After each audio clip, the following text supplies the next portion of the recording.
ఓం నమో భగవతే వాసుదేవాయ నమః. శ్రీమాత్రే నమః. అందరికీ నమస్కారం అండి. ఎల్లుండి రాబోయేదే శుక్రవారం రోజు పుష్య అమావాస్య. దీన్నే మౌని అమావాస్య అని, అలాగే చొల్లంగి అమావాస్య అని కూడా అంటారు. శుక్రవారంతో రావడంతో అమావాస్యను శుక్ర అమావాస్య అని కూడా అంటారు. ఇలాంటి అద్భుతమైన రోజు 10 సంవత్సరముల క్రితం వచ్చిందని, మరి ఇప్పుడు వస్తోందని జ్యోతిష్యులు చెబుతున్నారు. ఇది చాలా అద్భుతమైన రోజని, సామాన్యమైన అమావాస్య కాదని, అతీంద్రియ శక్తులు కలిగిన రోజు కనుక ఈ రోజు ఎటువంటి పరిహారాలు చేసినను, ఎటువంటి స్నానాది జపాలు చేసినను 100కు 100% ఫలితాలనేవి చవిచూడగలరని జ్యోతిష్య పండితులైతే చెబుతూ ఉన్నారు. ఈ అమావాస్య రోజు గంగానది పవిత్రమయ్యే రోజు కాబట్టి ఎవరైతే గంగానదిలో స్నానం చేస్తే వాళ్ళ దరిద్ర బాధలు అన్నీ కూడా తొలగిపోతాయని పండితులు సూచిస్తూ ఉన్నారు. కాశీకి వెళ్ళి గంగలో స్నానం చేయలేని వాళ్ళు ఇంట్లో ఉన్న నీళ్లలో కాశీ గంగను కలుపుకునైనను స్నానము చేయవచ్చు. లేదా మీ దగ్గరలో ఉన్న చెరువులో, నదిలో, కొలనులో, లేకపోతే బావిలో నీళ్లతో అయినను అందులోకి కొంచెం గంగాజలాన్ని తెచ్చుకొని ఈ స్తోత్రం చెప్పుకుంటూ స్నానం చేస్తే ఆ గంగానదిలో చేసిన స్నాన ఫలితం లభిస్తుందని చెబుతూ ఉన్నారు. గంగానదిలో స్నానము చేసేటప్పుడు కానీ, ఇంటి వద్ద గంగా నీళ్లను కలుపుకొని స్నానం చేసేటప్పుడు కానీ ఈ శ్లోకాన్ని చెప్పుకుంటూ తప్పకుండా స్నానం చేయండి.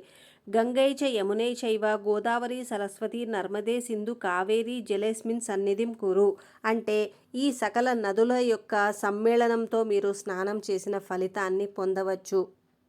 కాబట్టి తప్పకుండా ఈ పరిహారాన్ని ముందుగా ఆ అమావాస్య రోజు ప్రొద్దున్నే పాటించండి.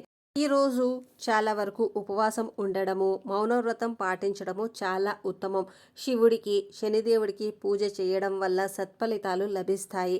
ఖచ్చితంగా ఈరోజు మౌనవ్రతం ఉంటే ఎటువంటి కోరికలు అయినా సరే తీరుతాయని మన పండితులైతే సూచిస్తూ ఉన్నారు. ఈ అమావాస్య రోజు కుదిరితే మీకు మౌనవ్రతం పాటించడం కుదరకపోతే ఒక కాగితాన్ని తీసుకొని ఆ కాగితం పైన మీ యొక్క మనసులో ఉన్న కోరికను తులసితో కానీ, పసుపుతో కానీ రాసి దానిని ఎంతసేపు మీకు వీలవుతుందో అంతసేపు కన్ను ఆర్పకుండా గుర్తుపెట్టుకోండి. కన్ను ఆర్పకుండా చూస్తూ తదేకంగా మీ యొక్క పేపర్నే చూస్తూ ఉండాలంటే మీ కోరికను మీరు చూస్తూ ఉండాలన్నమాట.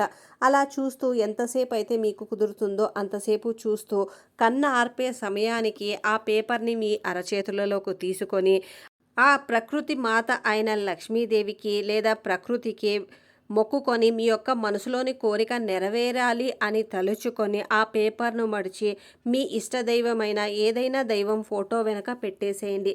ఇలా చేయడం వల్ల ఖచ్చితంగా మీ యొక్క కోరిక అనేది నెరవేరుతుంది. అలాగే ఈరోజు ఉదయం 6 నుంచి 9 గంటల మధ్యలో ఎవరైతే ఈ ఆకుపైన దీపం పెడతారో వారి ఇల్లంతా కూడా ఐశ్వర్యంతో నిండిపోతుంది. అంతులేని రాజయోగం పడుతుంది. కష్టాలన్నీ పోతాయి. అనుకోని విధంగా డబ్బు మీ దరి చేరుతుంది. లక్ష్మీ కటాక్షం ఎల్లప్పుడూ మీ అందే ఉంటుంది. దరిద్ర బాధలు అన్నీ కూడా తొలగిపోతాయి.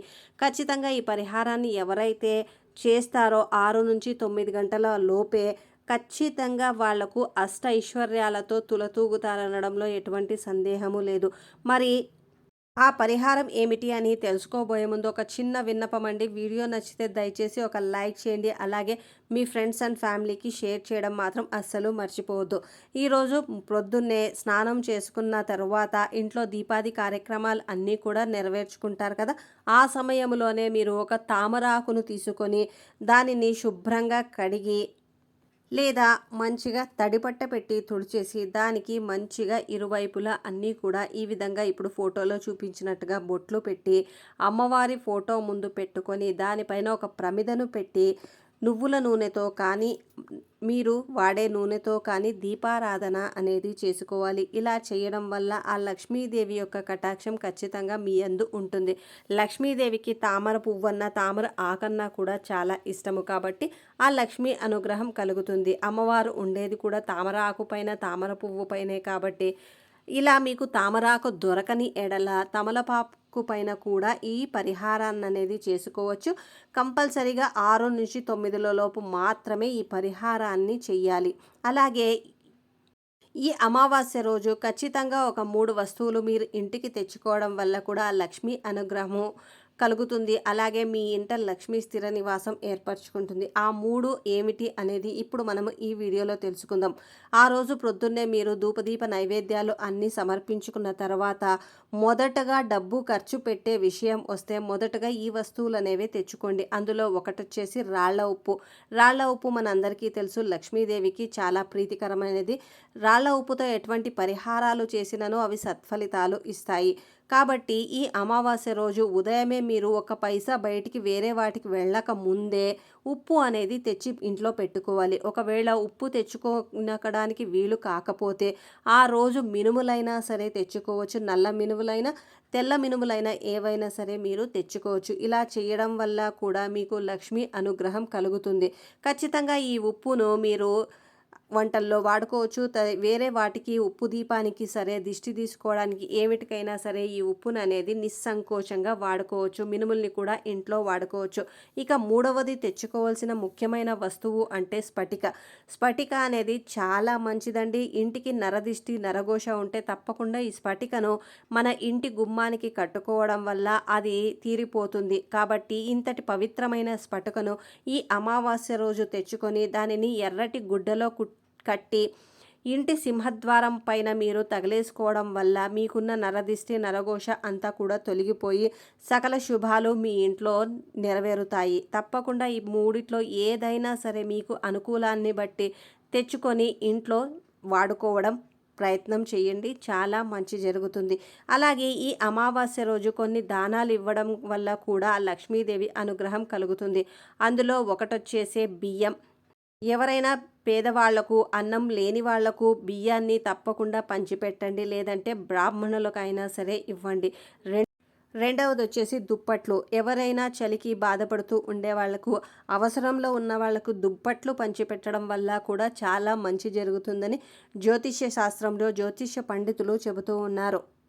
అలాగే మూడవది వచ్చేసి పంచదార. పంచదారను పంచిపెట్టడం వల్ల కూడా మంచి సత్ఫలితాలు లభిస్తాయని పండితులైతే సూచిస్తూ ఉన్నారు. చూసారు కదండి, ఏ పరిహారాలు పాటించాలి, అలాగే ఏవి దానం చేయాలి, ఏవి ఇంటికి తెచ్చుకోవాలి, ఎలా స్నానం చేయాలి అన్నీ కూడా ఈ వీడియోలో పొందుపరచడం జరిగింది. కాబట్టి మీకు యూస్ఫుల్ అయితే దయచేసి మీ ఫ్రెండ్స్ అండ్ ఫ్యామిలీకి షేర్ చేయండి. అలాగే వీడియోని లైక్ చేసి స్నానాది కార్యక్రమాలు చేసుకోవడము, పరిహారాలు చేయడం మాత్రం మానకుండా చేసి లక్ష్మీ కటాక్షాన్ని పొందాలని, ఆ భగవంతుని ఆశీస్సులు ఎల్లప్పుడూ మన కుటుంబమైన మన యూట్యూబ్ ఫ్యామిలీ మెంబర్స్ అందరికీ కూడా కలగాలని మనస్ఫూర్తిగా ఆ దేవదేవుణ్ణి కోరుకుంటూ మరి ఒక మంచి వీడియోతో మీ ముందుంటాం. అంతవరకు శ్రీమాత్రే నమః.